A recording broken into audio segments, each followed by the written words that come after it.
రోజా పుట్టింటికి వెళ్లిపోతుందన్న నాటకాన్ని అంజనా, నవ్య పూర్తిగా నమ్మేశారు. తమ శత్రువు దానంతటదే తప్పుకుందని పైకి ప్రశాంతంగా ఉన్నా లోపల మాత్రం రహస్య సాక్షిని రోజా కంటే ముందే చేరుకోవాలన్న ఆరాటంతో రగిలిపోతున్నారు. మరోవైపు శంకర్ తనదైన శైలిలో నిజాన్ని నిగ్గు తేల్చే పనిలో పడ్డాడు.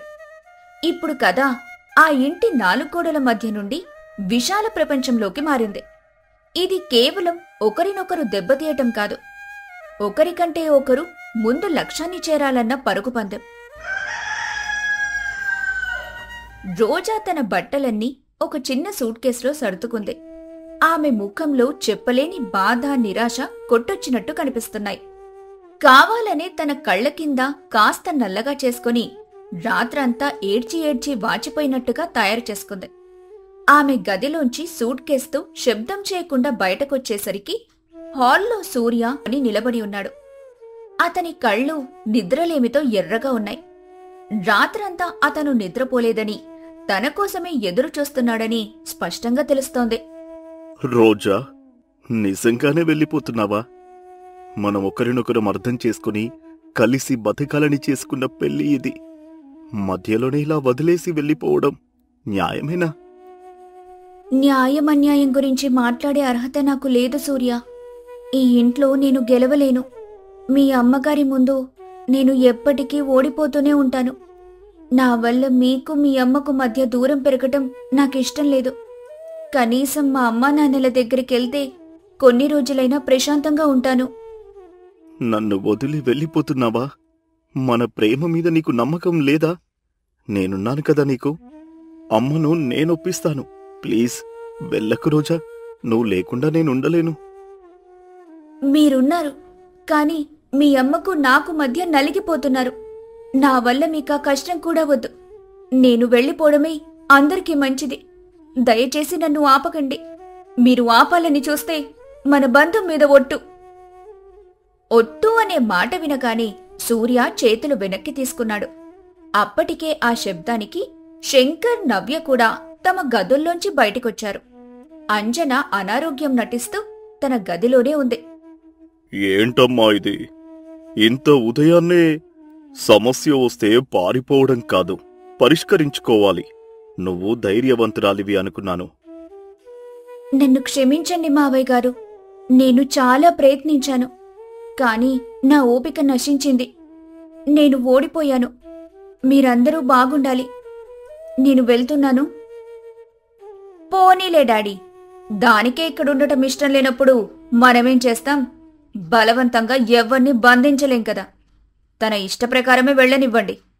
ఎప్పుడైనా మళ్ళీ రావాలనిపిస్తే రావచ్చు. మన ఇంటి తలుపులు ఎప్పుడూ తెరిచే ఉంటాయి. నవ్య మాటల్లోని వ్యంగ్యం రోజాకు అర్థమైంది. రోజా అందరి వైపు చివరిసారిగా చూసి కన్నీళ్లతో సూట్ కేస్ తీసుకుని ఇంటి గడప దాటింది. సూర్య అక్కడే విగ్రహంలా నిలబడి చూస్తుంటే శంకర్ ముఖంలో మాత్రం ఏదో అనుమానం. ఇంత తేలిగ్గా ఓటమిని అంగీకరించే అమ్మాయిలా కనిపించలేదే. నిన్న రాత్రి సింహంలా గర్జించిన అమ్మాయి ఈ ఉదయానికి పిల్లిలా మారిపోయిందేంటి? నాటకమాడుతుందా? ఒకవేళ ఆడితే ఎందుకు? దీని వెనుక ఏదో పెద్ద కారణమే ఉంది అని ఆయన అంతరాత్మ ఘోషించింది.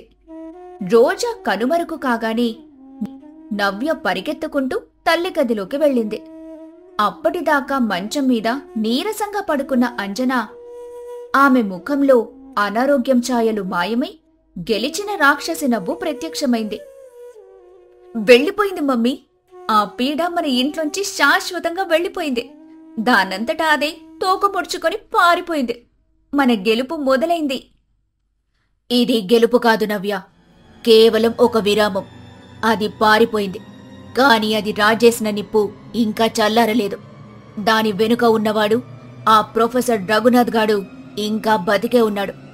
అసలు సమస్యకు మూల కారణం వాడు. అవును మమ్మీ, ఇంతకీ వాణ్ణేం చేద్దాం?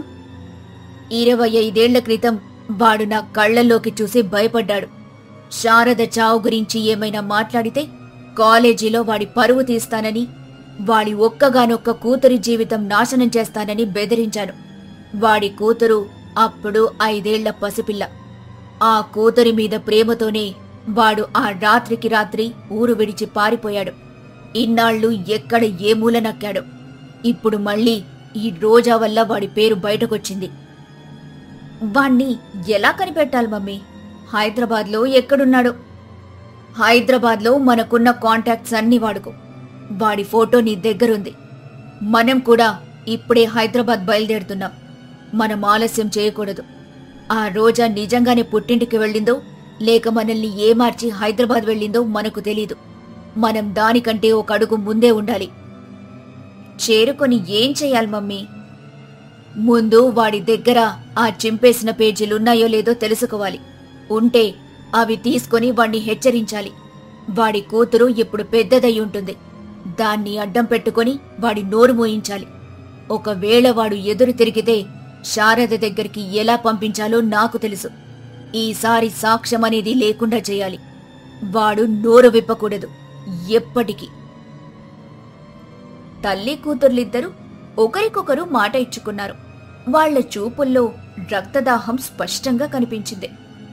రోజా తన ఊరు వెళ్లే బస్సు ఎక్కబోతున్నట్లుగా నటించి అందరూ చూస్తుండగా ఒక ప్లాట్ఫామ్ మీద నిలబడింది. తనను ఎవరూ గమనించడం లేదని నిర్ధారించుకున్న తర్వాత నెమ్మదిగా అక్కడ్నుంచి జారుకొని మరొక ఆటో పట్టుకొని హైదరాబాద్ వెళ్లే బస్సులు ఆగే ప్రైవేట్ ట్రావెల్స్ ఆఫీస్ దగ్గరికి చేరుకుంది. ఆమె తన ఫోన్లోని సిమ్ కార్డ్ తీసి విరిచేసి ఒక కొత్త సిమ్ కార్డ్ వేసుకుంది. తన పాత నంబర్తో పాటు పాత జీవితాన్ని కూడా తాత్కాలికంగా పక్కన పెట్టింది. బస్సు ఎక్కి కిటికీ పక్కన కూర్చుంది. బస్సు కదులుతుంటే ఆమె మనసులో చెప్పలేని అలజడి. ఒకవైపు భయం, మరోవైపు పట్టుదల. సూర్యముఖం ఆమె కళ్ల ముందు కదులుతోంది. నన్ను క్షమించండి సూర్య. మిమ్మల్ని బాధ పెట్టాలని కాదు. కాని నిజం తెలుసుకోవాలంటే ఈ నాటకమాడక తప్పట్లేదు. మీ అమ్మ ఒక రాక్షసి. ఆ నిజం మీకు తెలిసే రోజు మీరే నన్ను అర్థం చేసుకుంటారు. అత్తయ్య, నువ్వు నీ కూతురితో హైదరాబాద్ వస్తున్నావని నాకు తెలుసు. కాని నేను నీకంటే ఒక అడుగు ముందే ఉంటాను. నీ పాపం పండే రోజు దగ్గర పడింది. బస్సు వేగంగా ముందుకు దూసుకెళ్తుంది. రోజా తన జీవితంలోనే అత్యంత కఠినమైన, ప్రమాదకరమైన ప్రయాణాన్ని మొదలుపెట్టింది. శంకర్ తన పాత స్నేహితుడు రిటైర్డ్ డీఎస్పీ అయిన ప్రసాద్ను కలవడానికి నగరంలోని ఒక ప్రశాంతమైన కేఫ్కి వచ్చాడు. ఇద్దరూ పాత జ్ఞాపకాలను నెమరవేసుకున్న తర్వాత శంకర్ అసలు విషయంలోకొచ్చాడు. శంకర్ శారద డైరీని టేబుల్ మీద పెడుతూ, ప్రసాద్, నేనొక పెద్ద సమస్యలో ఉన్నాను. నా జీవితమే ఒక అబద్ధమనిపిస్తోంది. నీ సహాయం కావాలి. ప్రసాద్ ఆ డైరీని తీసుకుని చివరి పేజీ చదివాక ఆయన ముఖం కూడా గంభీరంగా మారింది. శంకర్, ఇది చాలా సున్నితమైన విషయం. 25 ఏళ్ల క్రితం మూసేసిన కేసు ఇది. ఆత్మహత్య అని ఫైల్ క్లోజ్ చేసేశారు. ఇప్పుడు దీన్ని మళ్ళీ తెరవాలంటే బలమైన సాక్ష్యం కావాలి. ఈ డైరీ ఒక్కటే కోర్టులో నిలబడడం కష్టం. అంజన తరపు లాయర్ శారదకు మతిస్థిమితం లేదని వాదిస్తే కేసు కొట్టేస్తారు. నాకు తెలుసు ప్రసాద్, కానీ నా భార్య ఒక హంతకురాలు కావచ్చన్న అనుమానంతో నేను బతకలేను. ఈరోజే నా కోడలు రోజా కూడా ఇంట్లోంచి వెళ్ళిపోయింది. బహుశా అంజన పెట్టే హింస భరించలేక కావచ్చు, లేదా ఏదైనా పెద్ద ప్లాన్తో వెళ్ళిందో అర్థం కావడం లేదు. తను కూడా చింపేసిన పేజీల గురించే మాట్లాడుతోంది. ఓ పేజీలు ఎక్కడున్నాయో నీకేమైనా ఐడియా ఉందా? శారద కాలేజీ ప్రొఫెసర్ రఘునాథ్ అని ఒక ఆయన ఉండేవారు. శారదకు ఆయనంటే చాలా గౌరవం. తను చనిపోయిన వెంటనే ఆయన కూడా ఊరు విడిచి వెళ్ళిపోయారు. బహుశా ఆయనకేమైనా తెలిసి ఉండవచ్చు. రఘునాథ్, ఈ పేరు విన్నట్టుగా ఉంది. సరే, నేను నా పాత కాంటాక్ట్స్తో మాట్లాడతాను. ఆ కాలేజీ పాత రికార్డులు, పోలీస్ డిపార్ట్మెంట్లోని ట్రాన్స్ఫర్ ఆర్డర్లను వెతికిస్తాను. ఆయన ఆచూకీ కనిపెట్టడానికి ప్రయత్నిస్తాను. కానీ నువ్వు చాలా జాగ్రత్తగా ఉండాలి శంకర్. నువ్వు నీ భార్యనే అనుమానిస్తున్నావని తెలిస్తే ఆమె ఏదైనా చేయగలదు. తనను తాను కాపాడుకోవడానికి ఎంతకైనా తెగించగలదు. నాకెలాంటి భయం లేదు ప్రసాద్. నాకు నిజం తెలియాలి. శారద ఆత్మకు శాంతి కలగాలి. ఇద్దరు మిత్రులు ఒకరికొకరు ధైర్యం చెప్పుకొని అక్కడ్నుంచి బయలుదేరారు. ఒకవైపు అంజనా రోజాలు సాక్షిని వెతుకుతుంటే మరోవైపు చట్టం తన పనిని నెమ్మదిగా మొదలుపెట్టింది. సాయంత్రం వేళకు 2 వేర్వేరు బస్సుల్లో అంజనా, నవ్య, రోజా హైదరాబాద్కి చేరుకున్నారు. వాళ్ల పద్ధతులు, వనరులు పూర్తిగా భిన్నంగా ఉన్నాయి. నవ్య తన కార్పొరేట్ పలుకుబడిని ఉపయోగించి ఒక ప్రైవేట్ డిటెక్టివ్ ఏజెన్సీ వాళ్లకి రఘునాథ్ ఫోటో ఇచ్చి నగరంలో ఉన్న అన్ని కాలేజీల రికార్డులు, ప్రభుత్వ ఉద్యోగుల డేటాబేస్ ని జల్లెడపట్టమని చెప్పింది. వాళ్లు ఒక 5 స్టార్ హోటల్లో సూట్ తీసుకుని అక్కడి నుండి తమ ఆపరేషన్ ని పర్యవేక్షిస్తున్నారు. I want his details by tomorrow morning. Use all your resources. Money is not an issue. Find out everything about him, his family, his weaknesses, everything. మరోవైపు రోజా ఒక సాధారణ మహిళల హాస్టల్లో రూమ్ తీసుకుంది. ఆమె దగ్గరున్నది కేవలం ఒక పేరు, రఘునాథ్, మరియు ఆయన ఒక ప్రొఫెసర్ అన్న సమాచారం. ఆమె తన ప్రయాణాన్ని శారద చదివిన పాత యూనివర్సిటీ క్యాంపస్ నుండి మొదలు పెట్టాలని నిర్ణయించుకుంది. బస్సుల్లో, ఆటోల్లో తిరుగుతూ ఆ పాత క్యాంపస్ ని వెతుక్కుంటూ బయలుదేరింది. ఆమె ప్రయాణం కష్టంగా ఉన్నా ఆమె సంకల్పం దృఢంగా ఉంది. మరుసటి రోజు మధ్యాహ్నం నవ్య నియమించిన డిటెక్టివ్ ఏజెన్సీ నుండి ఫోన్ వచ్చింది. మేడం, ప్రొఫెసర్ రఘునాథ్ గారి గురించి కొన్ని వివరాలు తెలిసాయి. ఆయన ఇక్కడికి బదిలీపై వచ్చిన తర్వాత సిటీ కాలేజీలో 10 ఏళ్ల పాటు పనిచేశారు. కానీ 15 ఏళ్ల క్రితం ఆయన స్వచ్ఛంద పదవి విరమణ తీసుకుని అప్పటి నుండి ఎక్కడున్నారో ఎవరికీ తెలియదు. ఆయన అడ్రస్ గానీ ఫోన్ నెంబర్ కానీ మా దగ్గర లేదు. We hit a dead end ma'am. What nonsense! మళ్ళీ వెతకండి. ఆయన బంధువులు, స్నేహితులు ఎవరైనా ఉంటారు కదా. నవ్య నిరాశగా ఫోన్ పెట్టేసి తల్లివైపు చూసింది. అంజన ముఖంలో టెన్షన్ స్పష్టంగా కనిపించింది. అదే సమయంలో రోజా పాత యూనివర్సిటీ లైబ్రరీలో ఉంది. అక్కడున్న పెద్ద వయసుగల లైబ్రేరియన్తో ఓపికగా మాట్లాడి పాత స్టాఫ్ వివరాలు అడిగింది. రఘునాథ్ గారా? గుర్తున్నారమ్మా, చాలా మంచి మనిషి. ఆయనకు పుస్తకాలంటే ప్రాణం, ముఖ్యంగా తత్వశాస్త్రం పుస్తకాలు. ఆయన ఎప్పుడూ నారాయణగూడలోని అక్షర బుక్ హౌస్ అనే పాత పుస్తకాల అంగడికి వెళ్లేవారు. బహుశా ఆ యజమానికి ఆయన గురించేమైనా తెలిసుండొచ్చు. రోజా కళ్ళు ఆశతో మెరిశాయి. ఆమెకు ఒక చిన్న దారి దొరికింది. ఆమె ఆ లైబ్రేరియన్కి కృతజ్ఞతలు చెప్పి అక్షర బుక్ హౌస్ వైపు తన ప్రయాణాన్ని మొదలుపెట్టింది. రఘునాథ్ ఆచూకీ దొరక్కపోవడంతో అంజనకు పిచ్చి పట్టినట్టయింది. ఆమె గదిలో అటూ ఇటూ తిరుగుతోంది. వాడు దొరకడు. వాడికి మనం వెతుకుతున్నామని తెలిసి ఎక్కడో నక్కాడు. ఇలా లాభం లేదు. మనం వాడిని వెతకడం కాదు, వాడే మనల్ని వెతుక్కుంటూ వచ్చేలా చెయ్యాలి. అదెలా సాధ్యం మమ్మీ? నాకొక ప్లాన్ వచ్చింది. మనం ఒక పాత వార్తాపత్రికలో ప్రముఖ విద్యావేత్త, తత్వవేత్త శ్రీకాంత్ శర్మ గారు స్వర్గస్థులయ్యారు అని ఒక సంతాప ప్రకటన ఇద్దాం. శ్రీకాంత్ శర్మ ఎవరు మమ్మీ? రఘునాథ్కు, శారదకు అత్యంత ఇష్టమైన రచయిత. ఆయన ఇంకా బతికే ఉన్నారు. కానీ ఆ విషయం మనకు వాళ్లకు తప్ప ఎవ్వరికీ తెలీదు. ఆ సంతాప ప్రకటనలో ఆయన శిష్యులందరూ ఫలానా రోజున ఫలానా చోట జరిగే సంస్మరణ సభ హాజరు కావాలని పెడతాం. ఆ రచయిత మీద ఉన్న అభిమానంతో రఘునాథ్ గాడు ఖచ్చితంగా సభకు వస్తాడు.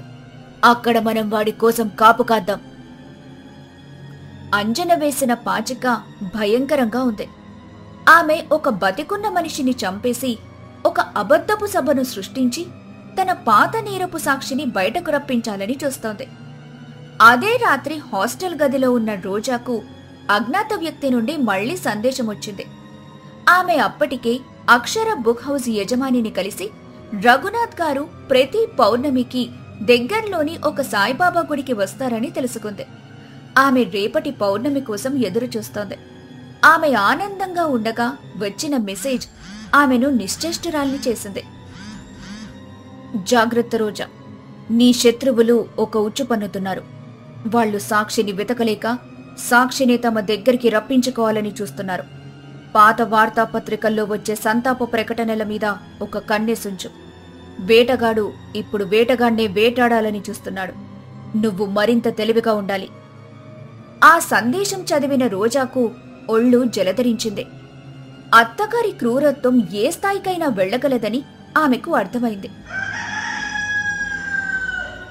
ఒకవైపు తాను రఘునాథ్ గారి కోసం గుడి దగ్గర ఎదురు చూస్తుంటే, మరోవైపు అత్తయ్య ఆయన కోసం ఒక అబద్ధపు చావు సభను ఏర్పాటు చేస్తుంది. ఇప్పుడు 2 చోట్ల ఉచ్చులు ఉన్నాయి. ఏ ఉచ్చులో ఎవరు చిక్కుకుంటారు? రేపు పౌర్ణమి. అదే రోజు అంజన ప్రకటించే అబద్ధపు సంస్మరణ సభ. రఘునాథ్ ఎక్కడికి వెళ్తాడు? గుడికా, సభగా? గడుసు అత్త పార్ట్ 7 కోసం మా వీడియోని లైక్ చేసి, కామెంట్ చేసి, షేర్ కూడా చేయండి. అలాగే రోజా టీవీ తెలుగు ఛానల్ని ఇప్పటి వరకు సబ్స్క్రైబ్ చేసుకోకపోతే వెంటనే సబ్స్క్రైబ్ చేయండి.